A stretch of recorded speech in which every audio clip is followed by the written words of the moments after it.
श्री स्वामी समर्थ। तुम्हा सर्वांचं माझ्या चॅनलमध्ये मनापासून स्वागत आहे। ज्येष्ठ महिन्यात पौर्णिमा तिथीला वट पौर्णिमेचा सण साजरा केला जात असतो। या दिवसाचे पावित्र्य म्हणजेच या दिवशी सुवासिनी महिला आपल्या पतीला दीर्घायुष्य लाभावं म्हणून वट सावित्रीचे व्रत करत असतात। त्याचबरोबर वट सावित्री पौर्णिमेच्या दिवशी काही गोष्टी असतात ज्या चुकून सुद्धा महिलांनी करू नका, नाहीतर पूजेचे फळ सुद्धा तुम्हाला मिळणार नाही।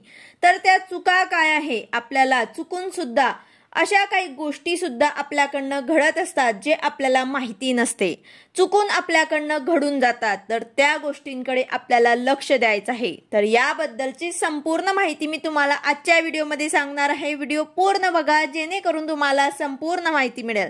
जर तुम्ही चॅनलवर नवीन असाल तर चॅनलला सबस्क्राइब करायला मात्र विसरू नका आणि व्हिडिओला लाईक करायला मात्र विसरू नका।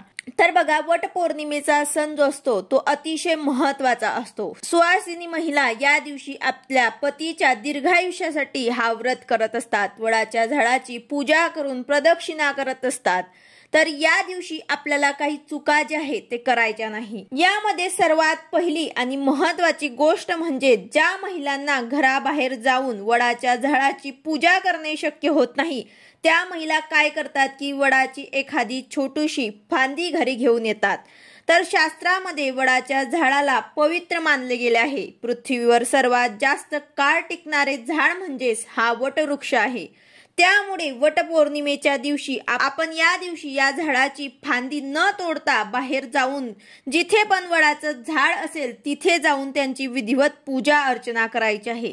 तुमच्या घराजवळ जर छोटंसं सुद्धा वडाचं झाड असेल तर तिथे जाऊन सुद्धा तुम्ही पूजा करू शकतात, पण चुकून सुद्धा तुम्हाला फांदी घरी घेऊन त्याची पूजा करायची नाही। जर तुम्हाला बाहेर जाणं अगदी शक्य नसेल तर तुम्ही वडाच्या झाडाचे रोप घरी आणू शकतात। ते रोप आपल्या घरातील कुंडीत लावून त्याची पूजा करू शकतात।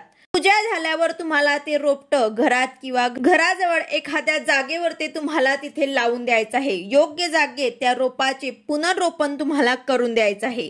परंतु लक्षात घ्या की चुकून सुद्धा तुम्हाला वडाच्या झाडाची फांदी तोडून आपल्या घरी आणून त्याची पूजा करू नका। अशा पूजेमुळे कोणताही आध्यात्मिक फायदा तुम्हाला होणार नाही। या व्रताचं उपवासाचं कोणतेही फळ तुम्हाला मिळणार नाही। दुसरी किंवा सर्वात महत्त्वाची गोष्ट म्हणजे या दिवशी महिलांनी काळ्या रंगाची किंवा पांढऱ्या रंगाची साडी चुकूनही परिधान करू नका।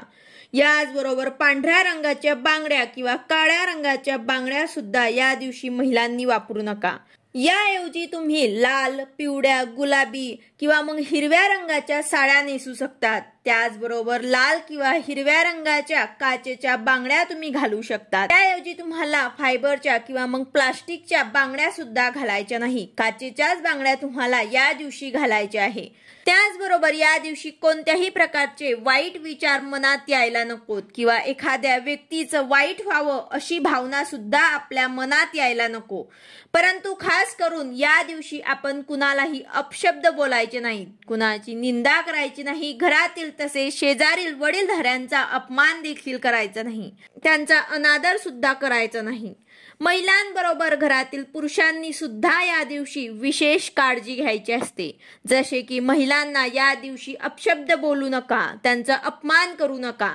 त्याचबरोबर वट सावित्री व्रतामध्ये वटवृक्षाला प्रदक्षिणा घालतात आणि झाडाच्या खोडाभोवती कच्चे सूत गुंडाळतात। चुकून सुद्धा तुम्हाला उलटी परिक्रमा होणार नाही हे लक्षात ठेवायचं आहे। त्याचबरोबर गर्भवती स्त्रीने जर वट सावित्री व्रत पाळले असेल तर तिने वटवृक्षाची प्रदक्षिणा सुद्धा करू नका, फक्त वडाची पूजा करायची आहे।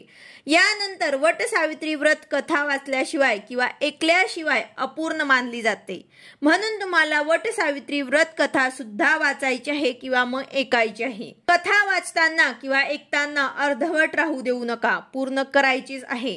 अशा प्रकारे हे काही छोट्या छोट्या गोष्टी होतात ज्या आपल्याला वट सावित्री पौर्णिमेच्या दिवशी चुकून सुद्धा करायच्या नाहीत। जर आपण या नियमांचं पालन केलं, या काही गोष्टी लक्षात ठेवल्या तर आपण केलेल्या व्रताचं संपूर्ण फळ आपल्याला नक्कीच मिळेल।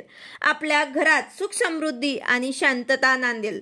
माता लक्ष्मीचा आशीर्वाद तुमच्या कुटुंबियावर सदैव बरसत राहील। अशा प्रकारे तुम्हाला वट पौर्णिमेच्या दिवशी ह्या काही गोष्टी ज्या आहेत ते लक्षात ठेवायच्या आहे। व्हिडिओ आवडला असेल तर लाईक करा, शेअर करा, सबस्क्राइब करा। भेटूया अशाच नवीन व्हिडिओ सोबत। श्री स्वामी समर्थ।